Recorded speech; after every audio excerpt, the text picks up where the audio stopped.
Allahu Akbar, Allahu Akbar. Kalau dia duduk di restoran, dia nggak bisa duduk di kedai-kedai klep.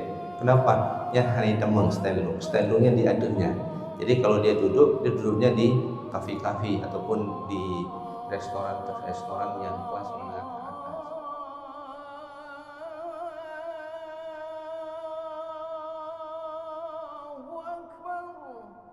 Bismillahirrahmanirrahim. Assalamualaikum warahmatullahi wabarakatuh.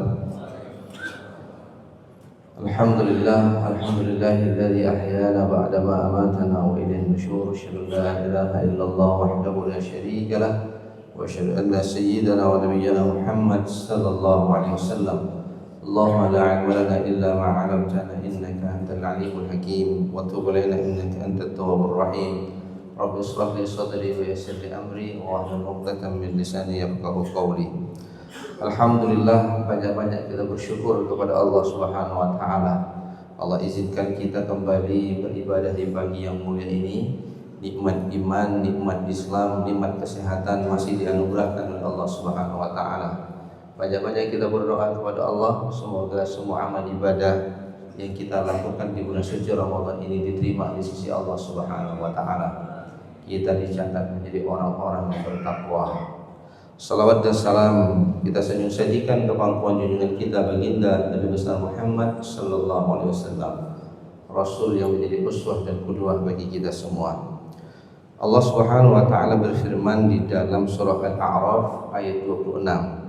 Ya bani Adam, qad anzalna 'alaikum libasa yuwari sawatikum wa risha wa libasut taqwa zalika khair zalika min ayatillahi la'allahum yadhakkarun. Kaum muslimin sidang jamaah salat subuh yang dimuliakan oleh Allah, para pendengar Radio Baitur Rahman, Radio RRI yang dimuliakan Allah Subhanahu wa taala. Di ayat ini Allah Subhanahu wa taala menyebutkan takwa itu adalah pakaian.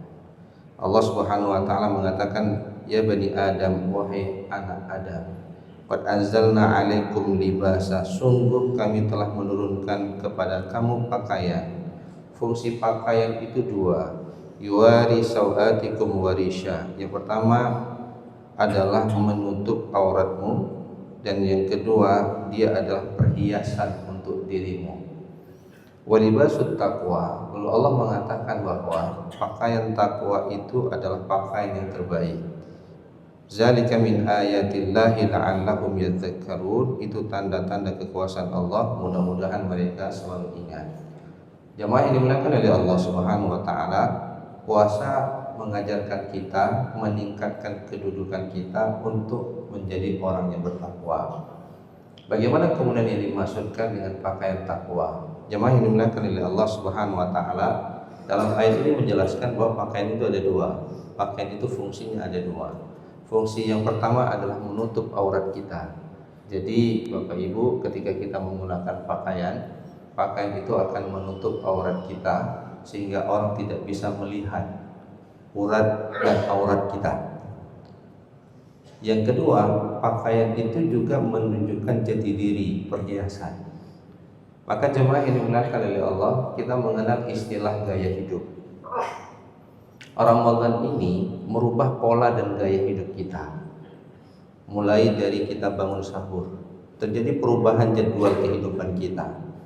Lalu kemudian kita makan sahur, lalu kita pergi ke dalam masjid untuk beribadah. Ada di antara kita memperpanjang i'tikaf sambil mendengar tausiah, ada yang membaca Al-Quran. Terjadi pola kehidupan yang berubah dalam kehidupan keseharian kita. Ketika kita berbicara tentang gaya hidup, Bapak Ibu yang dimuliakan oleh Allah, ada dua hal yang kemudian saya mendapatkan makna apa yang dimaksud dengan gaya hidup. Gaya hidup itu adalah cara orang menghabiskan waktu dan cara orang mengeluarkan pengeluarannya. Sebagai contoh misalnya, ada orang yang dia setiap hari punya waktu untuk duduk di warung kopi. Kalau dia tidak duduk di warung kopi, maka hidupnya tidak terasa hidup. Tanpa ngopi, hidup tidak punya artinya. Sehingga kemudian duduk di warung kopi itu menjadi sebuah pola hidup yang akan terus bergulir dalam kehidupan kesehariannya. Lalu kemudian bagaimana dia menghabiskan waktunya? Yang kedua, bagaimana dia menghabiskan uangnya? Sebagai contoh, ada orang ketika dia beli sebuah pakaian, dia harus pada merek tertentu, ya, dia harus dengan warna tertentu dan belinya di toko-toko tertentu. Jadi kalau dia kemudian misalnya mempunyai uang, maka dia tidak akan menggunakan pakaian-pakaian yang tidak branded. Itu menjadi gaya hidupnya. Kalau dia duduk di restoran, dia bisa duduk di kedai-kedai klep. Kenapa? Ya hari temeng stylo-nya diaturnya. Jadi kalau dia duduk, dia duduknya di kafe-kafe ataupun di restoran yang kelas menengah ke atas. Kalau dia menggunakan sesuatu, dia menggunakan merek-merek tertentu. Dia tidak bisa menggunakan merek yang tidak punya ataupun tidak dikenal. Nah, itulah yang kemudian Bapak Ibu yang dimuliakan oleh Allah dikenal sebagai gaya hidup. Nah, kemudian kita lihat ketika Allah Subhanahu wa taala mengatakan walibasut taqwa, bahwa pakaian takwa itu adalah pakaian yang terbaik. Bagaimana kita memaknai untuk merubah pola hidup kita sehingga takwa itu inborn, ya, tertanam dalam kehidupan keseharian, baik dari sisi penampakan ketika orang melihat, nah itu memang orang takwa, bukan bajunya baju takwa. Kan ada merek baju koko ataupun baju takwa, bukan mereknya, tapi lebih kepada bagaimana dia menampilkan dirinya sebagai seorang muslim, sehingga kemudian ketika kita berbicara dengan seseorang tersebut, itu menunjukkan ini orangnya memang orang Islam, kesederhanaan tata cara dia berbicara, tutur katanya menunjukkan dia adalah seorang muslim. Maka jemaah yang dimuliakan oleh Allah, ada dua dalam memaknai pakaian takwa ini. Yang pertama, sesuatu yang sifatnya eksternal yang bisa dilihat. Saya ambil contoh misalnya firman Allah Subhanahu wa taala di dalam surah Al-A'raf ayat 31. Ini tentang penampilan. Allah Subhanahu wa taala mengatakan, ya bani Adam khuzu zinatakum inda kulli masjidin wa kulu washrabu wa la tusrifu innahu la yuhibbul musrifin.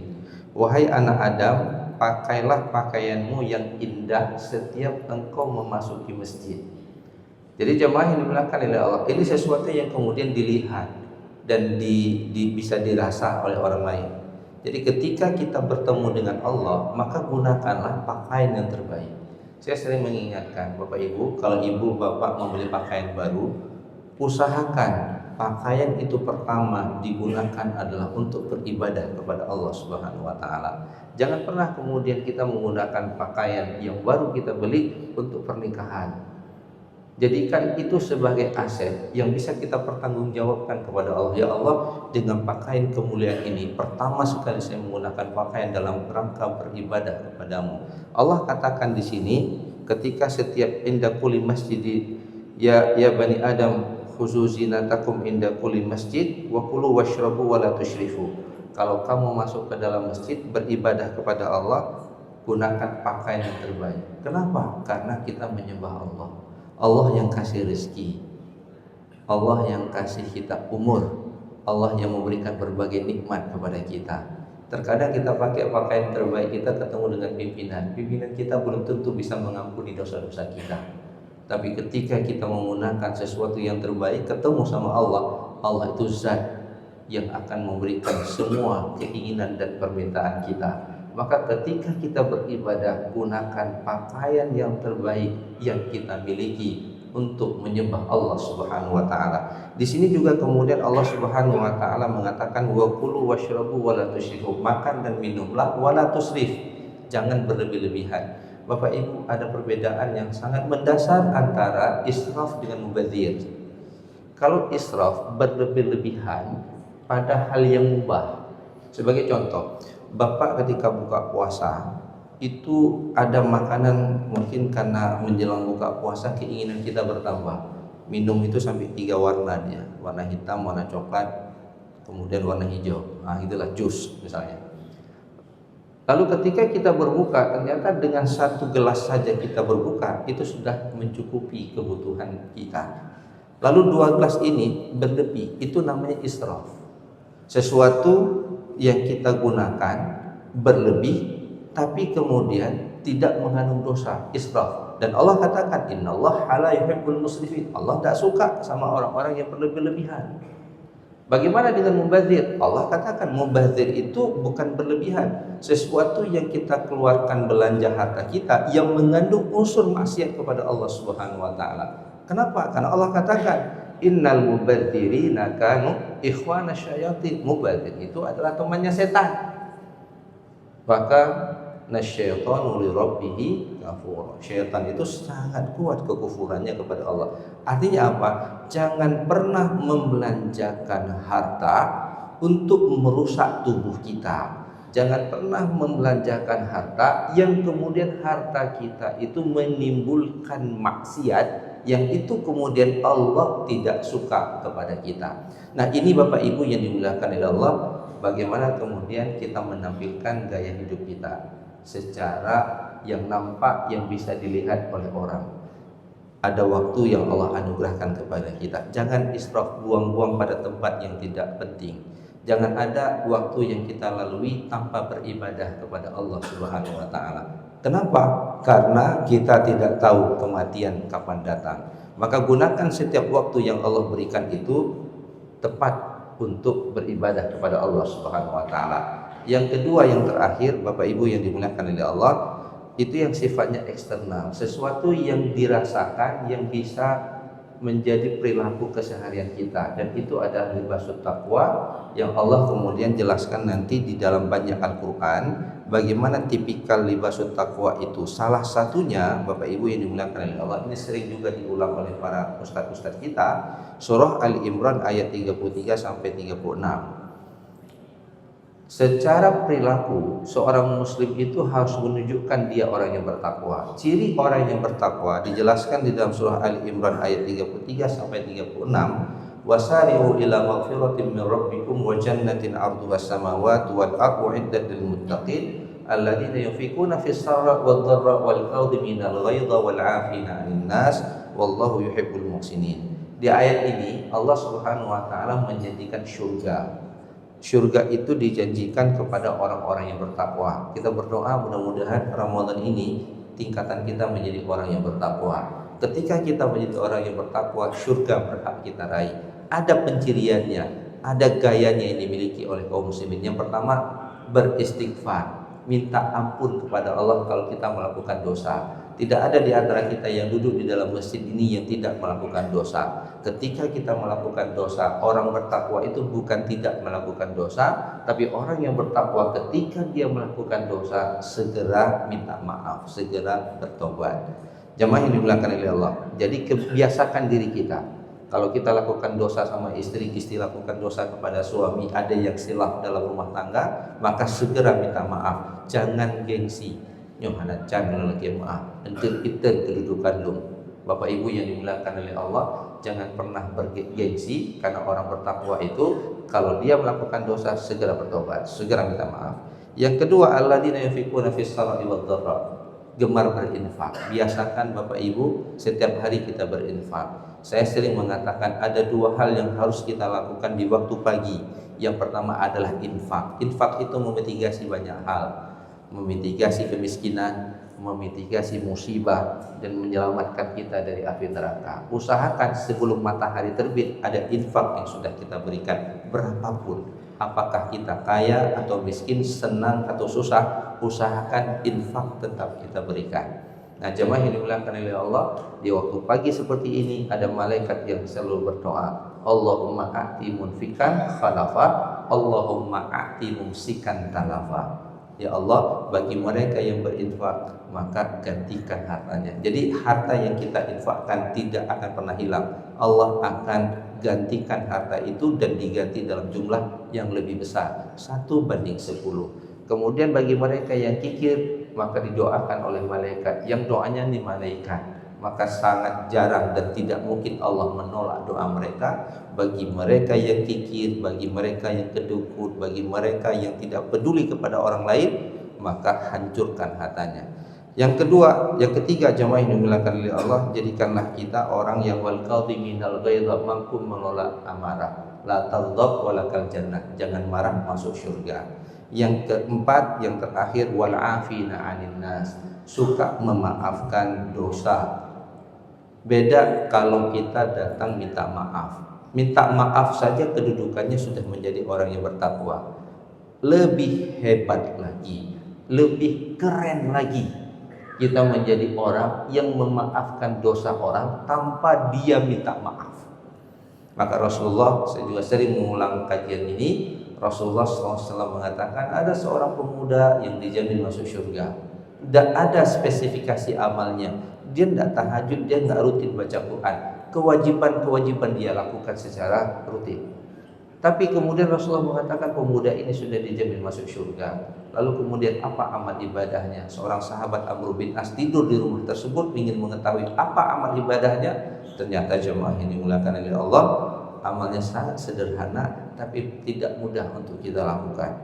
Dia setiap menjelang tidur dia berdoa kepada Allah, ya Allah, apabila ada orang yang hari ini menyakiti hatiku, apabila ada orang yang benci kepada diriku, yang memaki sehingga dia berdosa, ya Allah, sebelum mata ini terpejam, maafkan dosa-dosa mereka. Dia mendoakan kebaikan kepada orang yang orang itu telah mencederai dia, yang orang itu telah melukai hatinya, tapi didoakan, ya Allah, ampunkan dosa-dosa mereka sebelum mataku terpejam. Wal afina 'anil nas, dia mudah memaafkan orang, diminta maaf ataupun tidak diminta. Maka jemaah yang dimuliakan oleh Allah Subhanahu wa taala, inilah libasut taqwa. Pakaian orang bertakwa dari sisi penampakannya enak kita lihat, menunjukkan ciri dia sebagai seorang bertakwa. Lalu dari sisi sikap perilaku keseharian dia itu menunjukkan ketinggian akhlak. Dia punya kepedulian, dia mampu memaafkan orang kalau dia melakukan kesalahan, segera dia minta maaf. Mudah-mudahan jemaah yang dimuliakan oleh Allah, semakin umur kita bertambah, semakin banyak Ramadan yang kita lalui, kita semakin dekat dengan kriteria orang-orang yang bertakwa, dan takwa tidak lain balasannya adalah surga Jannatul Na'im. Hadanallahu wa iyyakum ajma'in. Wallahu muwaffiq ila aqwamit thariq. Assalamualaikum warahmatullahi wabarakatuh. اللهم إنا نسألك التوبة والإنابة والاستقامة على الشريعة الغراء والطريقة البيضاء برحمتك يا أرحم الراحمين. رب اغفر لنا ذنوبنا ولوالدينا وارحمهما كما ربيانا صغيرا. رب اغفر لنا ذنوبنا ولوالدينا وارحمهما كما ربيانا صغيرا. رب اغفر لنا ذنوبنا ولوالدينا وارحمهما كما ربيانا صغيرا. رب اغفر لشيخنا ولمشايخنا ولأساتذتنا، واغفر لنا جميع أوليائك المقربين من علمائك العاملين المخلصين وعبادك الصالحين. واغفر لنا ولأزواجنا ولأولادنا ولبناتنا ولإخواننا ولطلابنا ولطالباتنا. واغفر لنا ولجميع المسلمين والمسلمات والمؤمنين والمؤمنات الأحياء منهم والأموات. يا أول الأولين ويا آخر الآخرين، ويا ذا القوة المتين، ويا راحم الفقراء والضعفاء والمساكين، يا أرحم الراحمين يا أرحم الراحمين يا أرحم الراحمين. أظلمنا أنفسنا وإن لم تغفر لنا وترحمنا لنكونن من الخاسرين. رب اغفر واعف وارحم وتكرم وتجاوز عما تعلم إنك أنت الله العز الأكرم. اللهم احسن عاقبتنا في الأمور كلها وأجرنا من خزي الدنيا وعذاب الآخرة. اللهم إنا نسألك رضاك والجنة ونعوذ بك من غضبك والنار. اللهم عظم جلالك في قلوبنا وصغر الدنيا في أعيننا. اللهم عظم جلالك في قلوبنا وصغر الدنيا في أعيننا. حبب إلينا الإيمان وزينه في قلوبنا، وكره إلينا الكفر والفسوق والنفاق والعصيان، واجعلنا من الراشدين المهديين، واجعلنا من الراشدين المهديين. اللهم اجعلنا من الراشدين المهديين. اللهم أذقنا لذة طاعتك وختمة دينك. اللهم أذقنا لذة طاعتك وختمة دينك، وحرمنا عن معاصيك ظاهرا وباطنا سرا وعلانية أبدا ما أحييتنا يا رب العالمين. اللهم امن علينا متابعة النبي الكريم حبيبك المصطفى سيدنا محمد صلى الله عليه وسلم، أولا وآخرا ظاهرا وباطنا يا رب العالمين. اللهم امن علينا مجالسة النبي الكريم حبيبك المصطفى سيدنا محمد صلى الله عليه وسلم، يقظة ومناما بقدرتك يا رب العالمين. اللهم